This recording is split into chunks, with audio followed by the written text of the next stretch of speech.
Hola a todos, bienvenidos una vez más a estas transmisiones de ECA Consulting Group.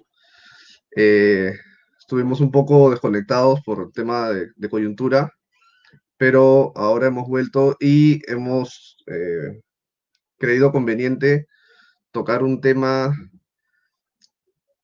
que va a ayudar a muchas personas a entender, porque hemos estado comentando durante la semana que el tema político también tiene que ver mucho con el desarrollo de las empresas. Entonces, queremos entender ciertos conceptos básicos de política, ¿no? Para entender un poco la coyuntura y saber cómo eso nos afecta, cómo afecta el desarrollo de nuestra vida diaria, de nuestra economía, de nuestras vidas, de nuestras familias, de la educación, de la salud. Todo está conectado, vivimos en un sistema social. Entonces, hemos creído conveniente invitar a una persona que maneja el tema, ¿no? Y que nos va a ayudar a entender conceptos básicos, ¿no? A una persona. Y ahí está entrando. Hola Daniel, ¿qué tal? ¿Cómo te va? Hola, hola. ¿Qué tal, Carlos? ¿Qué tal? ¿Cómo vas? Bien, bien, bien. Bien. Gracias por la invitación. Y empecemos, cuando gustes. Lo que queríamos hacer, como estaba comentando, es tocar conceptos básicos, ¿no? Que esta charla sea educativa, porque hay personas que no manejamos todos los conceptos de los que se hablan día a día en la televisión, en el noticiero, en el periódico, en reuniones familiares, entre amigos, ¿no? Y no sabemos cómo todo eso nos impacta. Entonces, queríamos aclarar de manera súper didáctica, con nuestro estilo, para entender estos conceptos, ¿no? Entonces, eh, el primer concepto que queríamos entender un poco cuando se habla de política, lo primero que empieza es las etiquetas, ¿no? Es el rico contra el pobre, el de arriba contra el de abajo, el capitalista contra el comunista. Entonces, queremos definir primero cuáles son los caminos o las tendencias políticas, ¿no? Entonces, la primera pregunta es, ¿qué es izquierda, qué es derecha? Ya.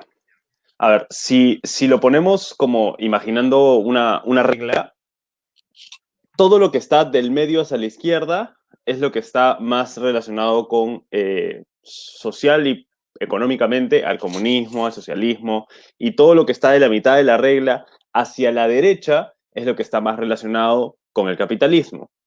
Ambos, por supuesto, tienen sus pros y sus contras, ¿no? Digamos, a la izquierda se le otorga como pro mayor enfoque en los aspectos sociales, igualdad social, igualdad civil, igualdad de géneros, derechos medioambientales, derechos de las minorías, mientras que la derecha siempre se la ha relacionado más con todo lo que está involucrado con lo que es el desarrollo económico, todo lo que está relacionado con potenciar la economía de los países, potenciar el emprendedor, que no necesariamente porque estés en la izquierda significa que no lo tomes, y de igual manera, no necesariamente porque estés del lado derecho de la regla significa que no te interesen los aspectos sociales.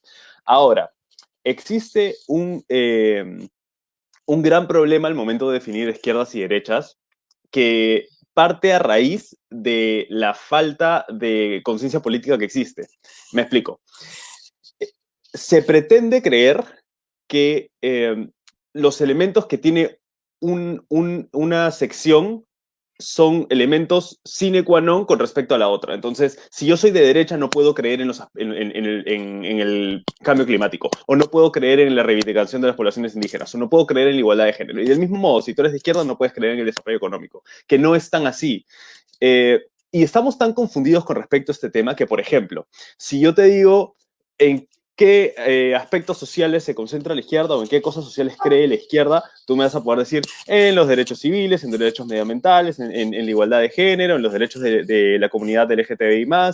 Pero si yo te pregunto si China es políticamente comunista o no, lo más probable es que me digas que es comunista. Entonces, y si vamos a la realidad, China es uno de los países que menos respeta los derechos civiles, los derechos sociales, los derechos medioambientales, las comunidades indígenas, las comunidades LGTBI. Entonces, hay una falta de conocimiento con respecto al concepto porque vemos dos ejemplos totalmente opuestos y les damos el mismo nombre. Ahí se puede ver lo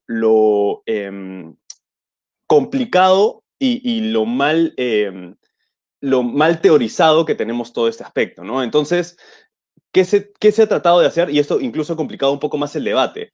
Se ha tratado de llevar el análisis a un siguiente punto. Entonces ya no estamos hablando de una regla plana que habla de izquierdas y derechas, sino tenemos una línea vertical que te habla de liberales y te habla de conservadores.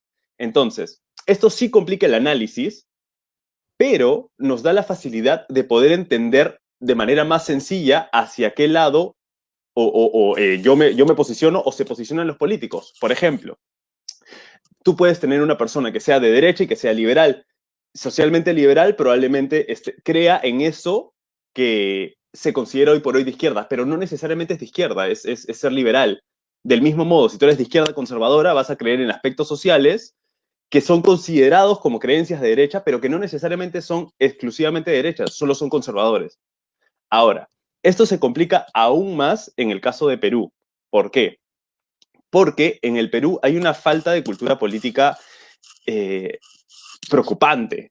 Y hemos vivido como sociedad unos traumas a partir el gobierno de Velasco, a partir del el gobierno de Fujimori, en lo que se polarizó aún más los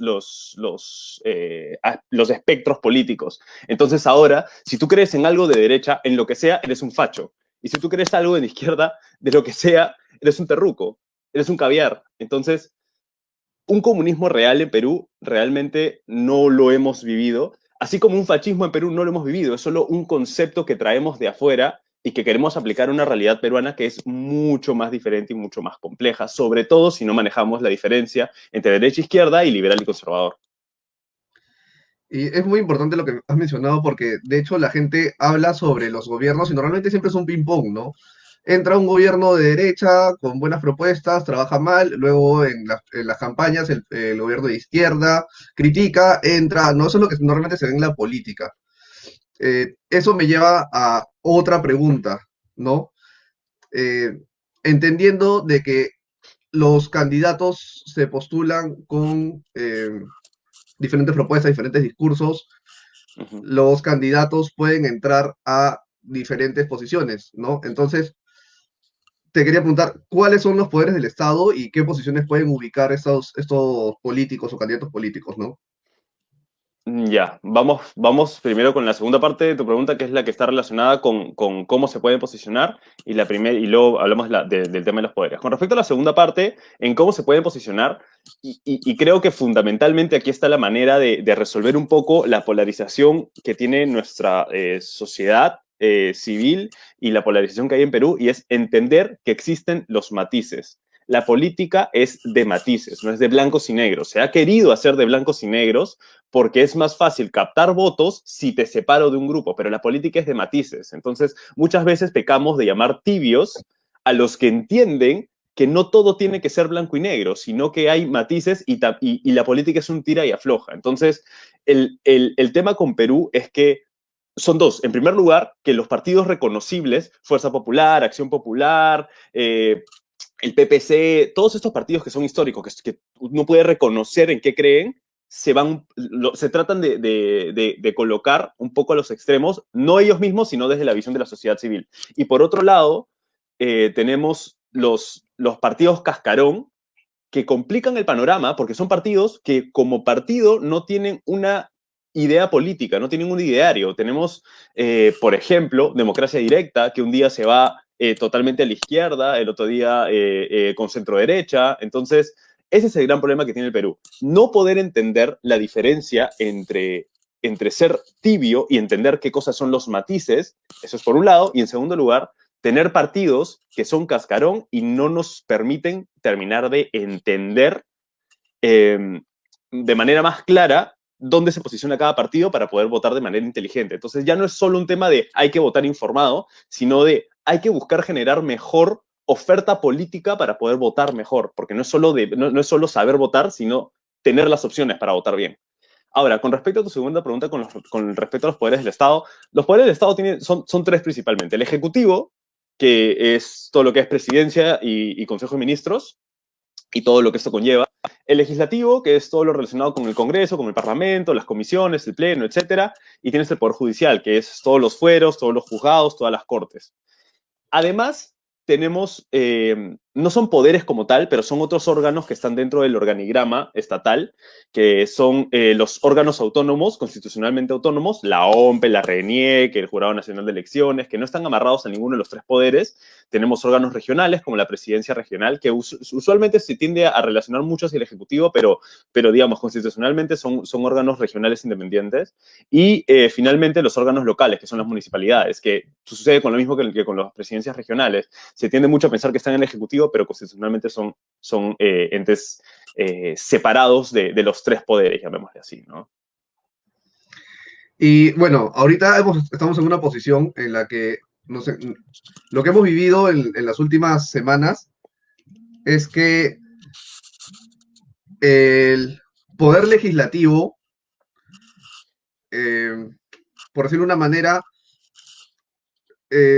intervino en las acciones o en las labores del Poder Ejecutivo, ¿no?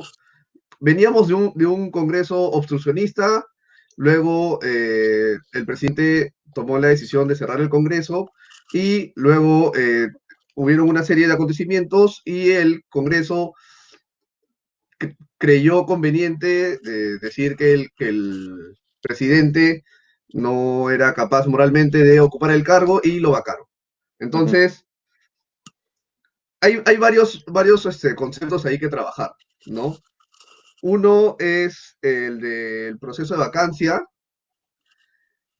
y el de incapacidad moral, ¿no? Porque luego tenemos que desarrollar otras cosas que vienen detrás de eso. A ver, con respecto al proceso de vacancia, la vacancia no hay que verlo como que, no hay que satanizar la vacancia. La vacancia es un recurso constitucional que se creó con un sentido, pero se ha utilizado o se ha mal utilizado el peor de los sentidos que tiene el concepto de vacancia. La vacancia, como te comento, es un recurso que tiene el Congreso para hacer control. ¿A qué se refiere con hacer control? Los poderes del Estado los principales son tres poderes del Estado y tienen como característica que entre ellos se controlan y se fiscalizan y ven que uno no esté cometiendo irregularidades y de esta manera es como funciona el aparato estatal.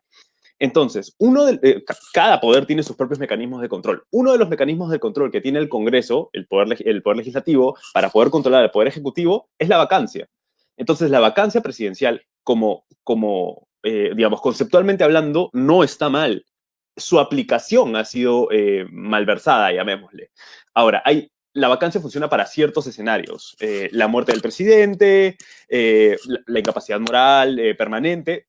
Ojo, permanente, porque ahí hay una palabra clave al momento de tratar de entender a qué se refiere la vacancia por incapacidad moral, la aceptación de la renuncia por el Congreso, salir del territorio nacional sin tener el permiso del Congreso o del mismo modo, haber salido del territorio nacional pero no regresar dentro del plano del tiempo establecido o cometer ciertas infracciones que están tipificadas dentro de la misma Constitución, traición a la patria, impedir elecciones presidenciales o parlamentarias, regionales, municipales, disolver el Congreso, excepto por ciertas excepciones que también están en la Constitución, que como es la doble negación de la confianza. Entonces, como te comento, no es que la vacancia como elemento sea negativa. La vacancia es lo que es un elemento, es un instrumento que ha sido mal utilizado. Ahora, yéndonos más a lo que es la incapacidad moral permanente, es justamente la manera o la guía o el camino que se ha seguido para mal utilizar, desde mi perspectiva, porque, bueno, ya el Tribunal Constitucional, bueno, me gustaría decir que definirá, pero ya dijo que no va a definir que si ha estado bien o mal utilizado. A ver, la incapacidad moral permanente en realidad se crea no con el concepto de moralidad que nosotros entendemos. Entonces, estaba más relacionado con lo que es incapacidad mental. ¿Por qué mental? Y ahora vuelvo a lo que te había comentado. La palabra clave es permanente. Es diferente ser una persona inmoral o amoral a ser una persona que permanentemente es incapaz moral. ¿Y dónde está la diferencia? ¿Y por qué te hablo de una incapacidad mental? Porque para que una persona permanentemente no pueda discernir en lo que es correctamente moral o por el contrario, inmoral, se tiene que tener una incapacidad mental. Tienes que tener una incapacidad mental para no poder definir de manera permanente, todo el tiempo, constantemente, lo que es moral y lo que es inmoral. Entonces, por eso es que se creó esto bajo el nombre incapacidad moral permanente. Ahora, el derecho evoluciona. Las leyes evolucionan, el derecho depende de los contextos. Entonces, ahora ha evolucionado y se ha utilizado de una manera muy particular, que es que el presidente cometa o se le acuse de cometer, porque en este caso nunca se confirmó, se le acuse de cometer algún acto que pueda ser considerado inmoral bajo el estándar moral de un grupo de parlamentarios. Entonces, ¿qué es lo que esto conlleva? Que absolutamente lo que de manera subjetiva se pueda considerar inmoral por parte del Parlamento, si se tienen los votos, puede desencadenar una vacancia presidencial. Ese es el problema de no tener bien tipificado o de estirar un poco el tema de la Constitución y que el Tribunal Constitucional no se pronuncie, por supuesto, ¿no? Pero por eso es que es tan importante la existencia del Tribunal Constitucional, porque justamente nos tiene que ayudar a poder nosotros, digamos, poder sobrellevar estos procesos sin que terminemos en una debacle o una tragedia como la que ha pasado el fin de semana. Y aterrizando a algo que ha pasado recientemente, ¿qué opinas sobre la decisión que ha tomado el Tribunal Constitucional en base a el proceso de vacancia que ocurrió? Me parece que es lamentable para nosotros como sociedad. ¿Por qué? Porque si hay 7 personas en este país que nos pueden decir si es que algo es constitucional o no, son esos 7. Y esos 7 hoy día nos han dicho que prefieren no hacerlo. ¿Cuáles son las dos grandes justificaciones? La justificación, bueno, no 7, por lo menos 4, porque han ganado 4 contra 3, 4 votos contra 3. 4 de ellos nos han definido que no es importante o que no es necesario hacerlo. ¿Por qué? La justificación que ha dado el Tribunal Constitucional en general es: no vamos a definirlo porque el hecho ya pasó. O sea, ya se dio la vacancia, entonces no tiene sentido que nosotros digamos si fue constitucional o no. Que no es cierto. De hecho, es muy importante porque a pesar de que lo hayan definido, perdón, de que ya se haya definido la vacancia, el hecho de que se pueda establecer un marco legal sobre el cual, o un precedente legal, una jurisprudencia bajo la cual nosotros podamos decir, ok, perfecto, en el año 2020, imaginemos que estamos en el 2030 y pasa algo parecido. Ok, en el año 2020, el Tribunal Constitucional indicó que la vacancia por incapacidad moral se daba en casos como este y este. Esa es la importancia que tenía lo de no definir si es que Vizcarra volvió o no, porque eso ya era un tema de otra conversación y ellos mismos habían dicho que no iban a hablar de eso, sino que iban a hablar de si realmente había sido bien aplicada la vacancia. Entonces, el tema va más allá, ya no es algo que vaya a tomar efecto hoy por hoy, no va a regresar Vizcarra, pero era importante a futuro. Entonces, esa fue la justificación general, llamémosle, ¿no? La justificación que dio el tribunal como tal. Sin embargo, hay una justificación individual que la dio el magistrado Blume, que en pocas palabras era, el derecho evoluciona, entonces, por lo tanto, es necesario que el concepto de vacancia por incapacidad moral se mantenga en el aire, que se mantenga, digamos, manejable, maleable. ¿Por qué? Porque de esta manera se puede aplicar dependiendo del concepto. Y eso es un problema también, porque si es que le estamos dando tanta libertad a que se pueda aplicar como se quiera, dependiendo de cada contexto, una herramienta tan buena en algunos casos, pero peligrosa, como en otros, como es la incapacidad moral, entonces corremos el riesgo de entrar en prácticamente una dictadura parlamentaria, aunque suene casi contradictorio decirlo. Una situación en la que si el Parlamento quiere, puede votar presidentes y pasar por encima de uno de los elementos más básicos que tiene la democracia como tal, que es la elección popular. Porque la vacancia, genera eso, genera que el Parlamento pueda pasar por encima del voto popular por una razón más grande, por una razón sumamente importante, que en este caso eran acusaciones que todavía no han sido probadas. Acá, por ejemplo, nos ponen un comentario. O sea, si mañana tenemos un presidente ateo y eso significara para el Congreso como incapacidad moral y reúnen los votos necesarios nuevamente, se puede vacar al mandatario. Eso es lo que se debe regular, enmarcar la definición de incapacidad moral permanente. Jan Salguero. Efectivamente, efectivamente, tal cual. Eso podría pasar y luego tendría que salir el Tribunal Constitucional y tendríamos que ver toda esta actuación de nuevo. Pero en efecto es lo que podría pasar, que el Congreso considere que, digamos, la moralidad se desprende de la religión católica y si no estás en la religión católica o no eres creyente en la religión católica, eres incapaz de discernir lo que es moral y lo que es inmoral y te vacan por eso. Realmente en la situación que hemos visto ahora es factible, se puede dar. O sea, después de lo que hemos visto hasta ahora, es algo que se puede dar. Y si pasa eso, y si se lo vaca, probablemente se vaya a tener que regresar al Tribunal Constitucional y esperemos que esta vez, si es que pasara algo así, que ojalá que no, el Tribunal Constitucional sí pues diga, ya, ¿saben qué? No se pasen. Así no se maneja así. Y eso me hace pensar en que, o sea, leí por ahí un comentario que decía, ya se vacó al presidente, ahora hay que vacar a los congresistas. Pero no es tanto así el sistema no funciona así.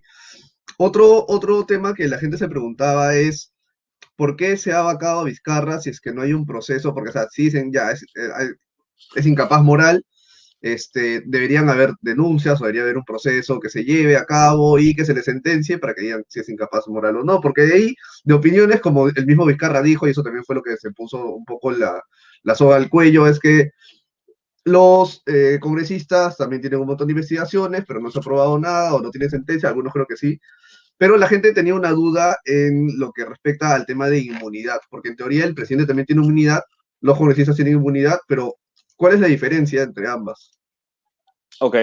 Sí, de hecho, los altos mandos del Poder Ejecutivo, valga decir presidente, los altos mandos del Poder Legislativo, valga decir los congresistas, tienen una inmunidad con respecto, o sea, esta inmunidad lo que les permite es que no se les pueda abrir procesos judiciales ni que se les pueda apresar por ninguna falta que cometan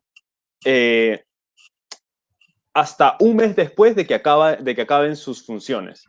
Entonces, esto les da, esto tiene una justificación, no es de la nada, no es como que, tenemos inmunidad porque queremos impunidad. No es tanto así. Se ha llevado así ese lado porque nuevamente tenemos unos políticos que muchas veces decepcionan, pero la concepción de la inmunidad parlamentaria tiene un sentido. El sentido es el siguiente. Si yo soy un congresista limpio, no tengo ningún tema de nada que ocultar, ningún problema con la ley, y yo empiezo a investigar en mi comisión a una gran empresa, y esta empresa empieza a denunciarme sin razón alguna, y yo no tengo inmunidad, me la voy a pasar más tiempo defendiendo las denuncias, las demandas, todo lo que tenga, que investigando y haciendo mi labor parlamentaria. Por eso es que nace la inmunidad parlamentaria. Pero se ha nuevamente malinterpretado o se ha llevado al mal uso debido a un grupo de parlamentarios que desde hace años están utilizándolo para esconderse de acusaciones previas, incluso llegando a que prescriban en muchos casos, sobre todo en la época en la que se podía hacer reelección parlamentaria. Entonces, esta inmunidad parlamentaria les permite ejercer su labor como congresistas, es cierto, pero nuevamente el derecho evoluciona y el contexto actual no es como era el contexto de antes. Entonces, es necesario reevaluar la inmunidad parlamentaria. Nuevamente, no es ejemplos, nuevamente, las cosas en política no son blancas y negras, hay matices. Entonces, digamos, llamémosle que desde un extremo tenemos los que dicen que no, que la inmunidad parlamentaria es estrictamente necesaria porque como te comenté, permite investigar a las grandes empresas, permite que el parlamentario pueda hacer su labor de fiscalización o de sus labores parlamentarias sin que lo denuncien. En el otro extremo tenemos los que dicen, no, si es que no, el que no la debe, no la teme. Entonces, que se les quite y de una vez y que se enfrenten a lo que sea, que tampoco es la idea, hay que defender un poco al parlamentario, no al corrupto, pero hay parlamentarios decentes que vale la pena defender, pues, ¿no? Y el matiz que está en el medio es el que son de los que dicen que no necesariamente se tiene que levantar la inmunidad parlamentaria por completo. No es que simplemente por concepto se levante ya y nadie tiene inmunidad parlamentaria. Y de hecho, hay otros países, si no me equivoco, Colombia tiene este ejemplo, no me acuerdo si Chile, en el que no es el Congreso el que define si se levanta la inmunidad parlamentaria o no. No son congresistas evaluando congresistas. O Torongo no como Torongo. Es el Poder Judicial el que define. El Poder Judicial es el que dice, ok, perfecto, ¿sabes qué? Esta persona tiene una investigación, tenemos pruebas suficientes como para poder considerar que debería estar preso. Entonces, el Poder Judicial define que a esa persona se le levante la inmunidad parlamentaria. O nuevamente se utiliza como un mecanismo de control, no como un mecanismo de protección, como se está utilizando ahorita. Entonces, hay matices. Y nuevamente volvemos a lo mismo. La inmunidad parlamentaria es una herramienta mal utilizada, pero la herramienta no es mala de por sí. Solo que no se está utilizando bien y, por lo tanto, vale la pena considerar algún cambio en ella, ¿no? Y eso es lo que te iba a preguntar, porque acá las personas, por ejemplo, nos ponen, ya, pero en ese momento, como es el Perú y como se está dando, se debería reconsiderar la inmunidad parlamentaria, de repente replantearla, ¿no? O sea, lo que dice la gente es lo mismo que dijiste tú al inicio, ¿no? Las personas con poder, con influencia, con dinero, compran votos, se lanzan a congresistas, entran, tienen investigaciones. Si no me equivoco, hay una persona que tiene como 67 investigaciones, Sí, sí, sí. ¿no? Entonces, con que salga una que es culpable, o sea, de esa persona debería estar en la cárcel, ¿no? Entonces, ¿cómo crees tú que se debería replantear? Porque la gente lo que dice es, y bueno, creo que sí, saliendo un poco del tema, pero se deberían cambiar las leyes, ¿no? Las normas que regulan o que rigen la labor de estas personas, ¿no? De los congresistas y evitar que estas personas entren justamente para atrincherarse ahí, ¿no? Y ponerse esta coraza de parlamentario y que nadie me puede tocar. Sí, es cierto, yo también considero que se debería reevaluar porque el contexto ya cambió, no es el mismo que el que era cuando se creó, coincido completamente. Sin embargo, también considero que este no es el momento para hacerlo. Y me voy a explicar.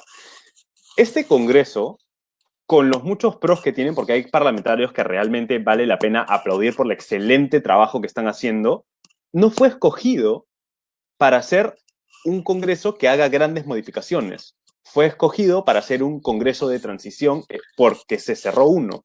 Entonces, algo tan importante como una reforma constitucional no es algo para llevar a la apurada. Y del mismo modo, como veo que se está exigiendo en las calles, un cambio de constitución a través de una asamblea constituyente no es algo para pensar de acá a julio, en los 7 meses que le queda al Congreso. Este Congreso no debería encargarse de esto porque no fue escogido para esto, fue escogido para llevar una transición ordenada a regresar al siguiente Congreso. Entonces, sí, es necesario replantear la inmunidad parlamentaria, sí. No sé si es que quitarla por completo, me parece personalmente mejor opción que se pueda levantar a través del Poder Judicial, me parece que sería un punto medio que permite generar un elemento de control entre el Poder Judicial y el Poder Legislativo sin dejar absolutamente desprotegidos a los parlamentarios. Pero creo que no es el momento. No es el momento exactamente ahora porque no debería ser la labor de este Congreso. Acá hay otra pregunta que me parece interesante. Raymond Rodríguez dice, ¿Merino dio golpe, debe ir preso o se salva por la inmunidad? Ahora, hay que tener en cuenta de que Merino entró como presidente, pero él sigue siendo congresista, pero está, Sí. no sé si decir prófugo, pero no ha regresado al No, Congreso, no ha nadie habido, lo sí. ubica. Sí. Entonces, ¿cuál es el proceso que debería seguir? El proceso, bueno, hay dos en realidad. Eh, Definitivamente, él entró como congresista, fue presidente, en teoría sigue siendo congresista, ¿no? Lamentablemente, nuestra constitución está tan estirada en este momento y este es un escenario tan realmente, quiero decirle creativo para no utilizar ningún adjetivo calificativo de mayor calibre, o sea, tan extraño, tan alejado de una realidad política que la Constitución no prevé tampoco este tipo de situaciones. Prevé sí que se pueda levantar la inmunidad de un congresista, prevé que se pueda hacer un desafuero de un congresista digamos, quitarle los galones de congresista, prevé, y esas son dos opciones que se pueden ver para Merino. Sin embargo, este es un escenario raro entre un congresista que pasa a ser presidente y regresa a ser congresista. Es un escenario totalmente extraño, porque incluso existiendo la vacancia, para eso existen los dos vicepresidentes. Pero sí, Merino sigue siendo parlamentario en el papel, aunque no esté lleno, que no esté ejerciendo funciones o como sea, y sí sigue teniendo inmunidad parlamentaria. Pero sí hay mecanismos para poder levantársela. Como les repito, se le puede levantar la inmunidad a través de la Comisión de Ética del Congreso y luego votada en el Pleno. Y del mismo modo se puede hacer un desafuero en el que se le despoja, digamos, de su capacidad de parlamentario. Sí, porque yo estaba viendo que ya en la fiscalía se había ingresado una denuncia, ¿no? Contra él, contra Antero, contra su ministro Gastón. eh, y había una duda, porque la gente no sabía si era presidente, expresidente, congresista, qué pasaba con él y sus ministros. Había otras personas que se quejaban porque decían si le tocaban todos los beneficios de expresidente, ¿no? El tema del sueldo, la seguridad, los viajes, la gasolina, ese tipo de cosas. O sea, la verdad es que en creo 2 semanas o un poco menos, han pasado muchas cosas y la gente no sabe, no sabía si decirle presidente, presidente transitorio, este, lo comparaban con Paniagua, luego dijeron que no era comparable, entonces la verdad es que estamos en un proceso, o sea, creo que el mismo estaba en un proceso de aprendizaje, ¿no? Nadie sabía definir qué cosa, por eso había otro tema que también quería preguntarte, porque la gente no sabía la diferencia entre reunión de voceros y junta de portavoces, porque ellos fueron los que se juntaron para decidir y no se ponían de acuerdo. Uh -huh, Entonces, ahí se generó otra duda, ¿no? uh -huh. Claro. A ver, con respecto a la duda que se ha generado, como te digo, está relacionado con que la Constitución no preveía un escenario tan creativo como el que hemos tenido, porque la Constitución prevé que si un presidente es vacado, entre el vicepresidente y en el peor de los casos el segundo vicepresidente, y tampoco prevé que si entre el presidente del Congreso lo vayan a tratar o vaya a ser de una manera considerada casi sedición, o sedición por muchos, y que tenga que llegar a esta situación. Entonces la Constitución realmente no prevé este tipo de escenarios, que ya nos estamos dando cuenta que en Perú pasan. Entonces, por eso es que se genera tanta confusión, porque no se sabe si es que le toca sueldo vitalicio como presidente, con todos los beneficios, el chofer, la seguridad, la gasolina gratis. No se sabe si es que todavía le considera eso, y del mismo modo no se sabe si es que regresa al Parlamento, si puede o no regresar al Parlamento. No especifica si puede o no. Hay herramientas para votarlo si es que regresa, sí, pero la Constitución no te dice, si lo votan de presidencia, regresa al Congreso. Entonces no funciona así. Digamos, no lo tiene previsto. Otra razón más para poder pensar en una reforma constitucional. Ahora, ojo, reforma, no necesariamente es un cambio total de Constitución, que son dos temas totalmente separados que habría que evaluar independientemente. Ahora, con respecto a la pregunta de los voceros y la Junta de Portavoces, la diferencia básicamente es que la Junta de Portavoces está regulada. La Junta de Portavoces es algo oficial dentro de, llamémoslo, el reglamento del Congreso. Una Junta de Portavoces se reúnen la mesa directiva, o sea, presidente del Congreso y 3 vicepresidentes, con el portavoz, valga la redundancia, de cada uno de los partidos. Uno por partido. Se reúnen y dentro de las regulaciones que tienen ciertas potestades. Por ejemplo, ellos son el que hacen el primer borrador de cómo se van a dividir las comisiones cuando empiece el Congreso. Ellos pueden ver si se exoneran algunos trámites para agilizar que salgan algunas leyes. Ellos pueden ver si se amplía la agenda del día dentro de las sesiones para ver temas que son importantes que salgan antes. O sea, la Junta de Portavoces tiene ciertas funciones. Y también está regulado porque establece un método de votación. Y este método de votación es, si bien es una persona por cada partido, no tienen un voto cada uno, sino tienen un voto que es proporcional a la cantidad de congresistas que tienen en el fuero. Perdón, en el pleno. Entonces, es un mecanismo regulado, es un mecanismo que tiene sus privilegios, sus derechos, sus capacidades, y por otro lado tiene sus limitaciones. Mientras que una reunión de voceros es lo que es, o sea, se juntan los voceros de cada partido y pueden concertar cosas que luego lo materializan en votos, pero no es que tenga una regulación como lo tiene la Junta de Portavoces. Acá tengo algunas preguntas más. Eh, Nos hablan sobre el tema de la Constitución del 93, de Ujú.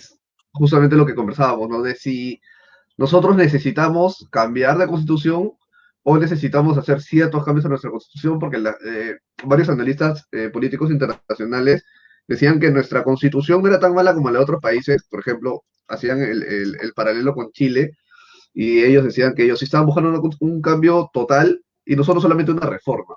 Entonces, ¿qué aclaración nos puedes dar sobre ese punto? Nuevamente, la política está hecha de matices y depende de en qué lugar del espectro te encuentres.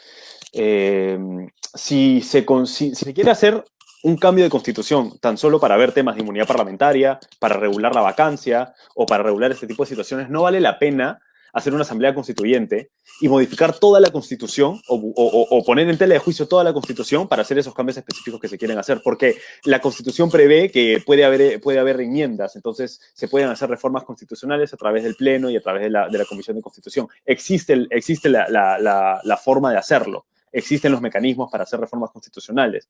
Entonces, si se quiere trabajar puntos específicos, nuevamente, dependiendo de qué lado del espectro estés, entonces no es necesario una asamblea constituyente y no es necesario revaluar la constitución. Pero si estás del otro lado del espectro, probablemente quieras hacer quizás algún cambio en el capítulo económico. Eh, no sé, se me ocurre, si no me equivoco, Lerner hace algunos años hablaba acerca de cómo los productos o los minerales que tiene el suelo peruano son del Estado y son de todos nosotros hasta que son extraídos y luego pertenecen a las empresas que lo extraen, y eso mermaba el desarrollo energético peruano. O sea, como les digo, todo depende de en qué lugar del espectro estemos. Entonces, si creemos que realmente solo se van a hacer cambios, o si tú personalmente crees que solo se tienen que hacer cambios específicos con respecto a ciertas herramientas que tiene la Constitución, perfecto, reforma constitucional. Pero si por el otro lado tú crees que se tiene que cambiar el capítulo económico, no sé, la manera como está organizado el organigrama estatal, el aparato estatal, entonces ahí sí hay que hacer un cambio total de constitución, ¿no? Acá nos preguntan, por ejemplo, si consideras la bicameralidad como solución precaria a la precaria situación parlamentaria que tenemos en Perú. Sí, yo soy bien partidario de la bicameralidad porque, a ver, el tema con la bicameralidad es que se tiende no es que se tiende a pensar, realmente, en efecto, genera mayor burocracia a la hora de poder emitir una que otra ley. Porque se tiene que pasar primero por la Cámara Baja y luego por la Cámara Alta para poder que la ley, y luego pasar al Ejecutivo para que la ley pueda emitirse. Es cierto, pero te asegura un nivel mucho mayor al momento de tener leyes. Tienes leyes mucho mejor pensadas, con mucho menos vacíos, y sobre todo, como en la Cámara del Senado se suelen poner mayores requisitos para ser senador, entonces tienes personas que en muchos casos pueden tomar las iniciativas del Congreso, que un Congreso que es más representativo, que no toma en consideración los estudios, por ejemplo, y darle un aspecto técnico a la ley. Entonces, si es por un tema de velocidad, la bicameralidad no es buena, pero estamos hablando acá de calidad de ley, y la calidad de ley sí se ve mejorada a través de una bicameralidad. Acá tenemos otra pregunta, que también es otro término que se ha estado comentando y que creo que algunas personas ya tienen claro de que no ha sido el escenario, no ha sido la situación, pero hay gente que no entiende todavía si ha sido o no ha sido golpe de Estado. Ya. El tema con el golpe de Estado es que depende de la interpretación que se le dé a la Constitución. Me explico. Si es que el Tribunal Constitucional hubiese dicho que la vacancia fue inconstitucional, estamos hablando de una sedición, estamos hablando de un golpe, estamos hablando, digamos, en términos efectivos, de un golpe de Estado como tal, porque se vacó mal a Vizcarra, se malinterpretó la Constitución y se apropiaron de la presidencia del Perú. Si el Tribunal Constitucional, por otro lado, hubiera dicho que Vizcarra estuvo bien vacado, entonces estamos hablando de que sí hubo una sucesión presidencial constitucionalmente correcta, legalmente correcta. No legítima, pero legalmente correcta. Lamentablemente, el Tribunal Constitucional decidió no dar su opinión. Entonces, esto, lamentablemente, nuevamente, ¿qué es lo que deja? Justamente que este debate que se puede tener entre si fue golpe de Estado o no fue golpe de Estado no se pueda terminar de cerrar, porque no tenemos un ente que debería, y que su función, una de sus funciones, está justamente en delimitar este tipo de cosas. No lo tenemos actualmente porque han decidido no emitir. Entonces, personalmente, creo que ha sido una mala interpretación de la Constitución y por ende sí se le puede considerar un golpe, sí se le puede considerar un acto de sedición. Pero yo soy Daniel Kujob, yo no soy el que define, es el Tribunal Constitucional que lamentablemente en este caso ha decidido no pronunciarse cuando era su rol, del mismo modo como fue su rol cuando cerraron el Congreso, porque también había un tema de interpretación de la Constitución como tal. Y eso también es algo que ha dado que hablar porque internacionalmente se hablaba de que ese ha sido el problema en Perú y por eso es la importancia de que el Tribunal Constitucional emitiera su opinión. Porque lo que hemos visto es que eh, se ha empleado de manera errónea o de manera, por decirlo de una manera, corrupta, ¿no? El hecho de que, hacemos una votación, somos mayoría, entonces tenemos la razón. Ujú. Lo que ha habido es, como lo explican algunos escritores de política, ¿no? Una corruptela, ¿no? Son personas que se han puesto de acuerdo y han dicho, somos mayoría, votamos, te sacamos.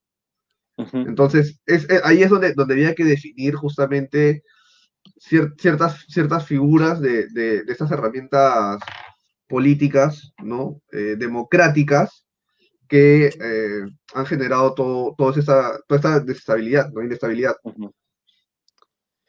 Eh, el tema con este aspecto es que, bueno, el aspecto positivo, vamos a hablar del lado positivo, es que esto puede ser delimitado con una reforma constitucional o con un cambio de constitución también. O sea, se puede delimitar esto a través de los canales que tiene el mismo Congreso. Nuevamente, el Congreso limitándose a sí mismo, entonces no sé qué tan efectivo puede ser, pero el aspecto negativo es que el Tribunal Constitucional, con su decisión, podría haberles dicho, oye, no lo están aplicando bien, esto necesita delimitarse, vayan y delimítenlo. Entonces ya tienen una presión por parte de un órgano estatal. Entonces, ahora mismo, en teoría, no tienen presión por cambiar este aspecto porque el tribunal no les dijo nada. Entonces, ¿quiénes son los que les están diciendo sí hay que cambiar? Nuestra generación, la generación bicentenaria, la que salió a marchar y la que sigue marchando. Esa es la presión que tienen ahorita y es una gran presión, como hemos visto. Acá nos comentan, ¿no? Hasta donde tengo entendido, legalmente no podemos considerar un golpe de Estado. Lamentablemente el tema de la inmunidad es algo muy subjetivo. Se aprovecharon de los vacíos del artículo. Más que legal o no, la vacancia fue totalmente inoportuna. Coincido que la vacancia fue totalmente inoportuna. Eh, Sin embargo, como lo comenté hace un momento, todo depende de la interpretación que se le da a la Constitución. Ese es el tema con el derecho, que el derecho es muy interpretativo. Entonces, eh, dependiendo de cómo se interprete la Constitución, se puede hablar de un golpe de Estado o no. Como repito, si es que se considera que no que digamos, esta vacancia no siguió el cauce constitucional correcto, estamos hablando de un golpe de Estado porque estamos hablando de que se malutilizó la Constitución para llegar al poder. Entonces estamos hablando de sedición y de apropiarse de un poder del Estado. Sin embargo, si consideramos que sí se han seguido los cauces correctos, entonces no estamos hablando de un golpe de Estado, sino estamos hablando de una sucesión presidencial, como lo establece la Constitución, digamos. Legal nuevamente, no legítima. Eh, ya ubicándonos en la actualidad, ya pasó todo, tenemos un nuevo presidente, tenemos nuevos ministros. ¿Qué opinas del nuevo presidente y qué opinas de los nuevos ministros? Ya, ese es el tema. Eh, me gusta mucho, me fascina que nuestro nuevo presidente sea una persona de centro. Lamentablemente, al ser de centro, los de la derecha le dicen terruco y los de la izquierda le dicen facho. Entonces está en una posición un poco complicada, pero me gusta, me da mucho gusto que tengamos un presidente que por fin entiende de los matices y que puede ayudar a generar consenso. Sin embargo, considero dos cosas. En primer lugar, que no hay que pensar que Sagasti viene a cambiar el Perú. porque Sagasti es un presidente de transición y tiene 7 meses, y tiene 7 meses para aguantar el COVID, básicamente. Entonces, Sagasti no viene a cambiar el Perú.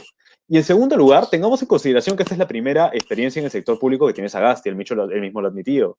Entonces, Sagasti entró para estar 1 año y medio en el Congreso, en su primera experiencia en el aparato estatal. Entonces, no dudo de sus capacidades, para nada. Es un presidente completamente capaz, que tiene estudios que lo respaldan, que se le nota que es una persona moralmente correcta, que no tiene ninguna acusación, ningún tipo de lío en temas judiciales, en temas legales. Entonces, es un privilegio, sí, es un privilegio tener una persona de tal calibre en el Estado y esperemos que sepa manejar el aparato estatal desde el puesto más importante del aparato estatal. Entonces, sí, me da mucho gusto, sí, me encanta que tengamos un presidente de centro. Le tengo mucha fe, pero creo que también tenemos que ser realistas con respecto a cómo lo va a manejar, porque nuevamente tiene 7 meses y en segundo lugar es su primera experiencia en el aparato estatal. Eh, había una duda o un comentario que hacían algunas personas ahora que han elegido un congreso un poco más técnico, y era que la gente decía, eh, había de ambos lados, ¿no? Técnico o político. Y analizando otros países, por ejemplo, justo ahora compartieron una imagen de los ministros en Canadá, donde todos son técnicos, todos se han desarrollado en el ministerio en el que están. Y nosotros tenemos por otro lado estos que nosotros llamamos políticos, pero que en verdad, ¿qué es un político? ¿No? Sino una persona que la mayoría se ha dedicado a negocios y luego se entró a política, o que está todo estudiado en política, que nunca ha hecho otra cosa, ¿no? Entonces, ¿qué opinas tú de estos, Creo que de estos tiene, lados, ¿no? ajá. Creo que tiene que haber un balance en la cartera. No, es muy difícil poder encontrar un tecnócrata que sepa de política. Es muy difícil. Una de las pocas personas que me parece que cumplía con eso era Tony Alva, aunque a muchos les duela. Era una persona que técnica era, tenía estudios en Harvard, una persona con maestría que podría estar ganando la plata que quiere en el Fondo Monetario Internacional, en el Banco Mundial o donde le dé la gana, pero que había dedicado 10 años, 12 años aún corta vida profesional al aparato estatal. Había dedicado su vida al aparato estatal, porque su primera experiencia estatal no fue el Ministerio de Economía. Antes de ser ministra ya había estado trabajando en el mismo Ministerio de Economía, y antes de eso trabajó en el Ministerio de la Mujer, y si no me equivoco también en el Ministerio de Educación. Entonces, en ese caso se puede hablar de una persona que es tecnócrata, pero que a la vez sabía del manejo político. Ahora, ¿a qué me refiero con que hay que buscar una estabilidad, un equilibrio dentro de la cartera? A que normalmente, o en muchos casos, no es el ministro el que entra en el juego político. Los que tienen que conocer el juego político son el presidente en primer lugar y los viceministros, que son los que, digamos, hacen el trabajo en terreno. Los viceministros son un poco los que ven un poco, los que ven de manera más profunda el aspecto político como tal. Entonces, tiene que haber, como te digo, un equilibrio, porque es muy difícil encontrar un ministro que sea a la vez tecnócrata y político. Entonces, si tenemos que escoger, entonces me parece que lo mejor sería que el ministro sea tecnócrata y los viceministros políticos, para que puedan tener el manejo. No me había dado cuenta de que la gente había estado escribiendo un montón en el Instagram. Mil disculpas, nos habíamos quedado con las preguntas de Facebook. Y bueno, también ya nos está quedando corto el tiempo. ¿Alguna idea con la que quieras cerrar? Sí. Mi idea es... Hace poco también en un live me preguntaban acerca de cuál era el problema con nuestra generación y la política. Y yo siempre he considerado que nuestro problema era que habíamos vivido muy cómodos en una democracia. El Perú es un país que se ha caracterizado porque su democracia no ha sido constante, y nosotros hemos no nacido, pero crecido, nosotros la generación bicentenario, hemos crecido en una democracia constante. Nuestro entendimiento político se ha desarrollado en una democracia constante. Entonces no hemos sabido aprovechar lo bueno que es vivir en democracia. Entonces, cuando nos han quitado o han amenazado con quitarnos ese elemento, hemos entendido lo importante que ha sido. La generación anterior tuvo el golpe, el autogolpe, tuvo la marcha de los cuatro suyos. La anterior tuvo la estatización de la banca. La anterior tuvo a Velasco. Y así podemos ir hacia atrás. Y todas las generaciones tienen un despertar político. Este ha sido nuestro despertar político, a nosotros, a la generación bicentenaria. Entonces, si ya nos despertamos, no nos volvamos a dormir. Hay que estar atentos, hay que leer, hay que informarse, hay que dejar de pensar con flojera o con pesar cuando se menciona la palabra política o se habla de política, porque ya nos dimos cuenta que la política afecta a todos los aspectos de nuestra vida. Entonces, si ya nos despertamos, no nos volvamos a dormir. Y para eso les recomiendo que vean las historias de Daniel, que son una herramienta muy didáctica para, primero para aprender, porque como tú has dicho, hay muchas personas que de repente conocen de un aspecto, no tanto de otro. Eh, la política tiene muchos ámbitos, ¿no?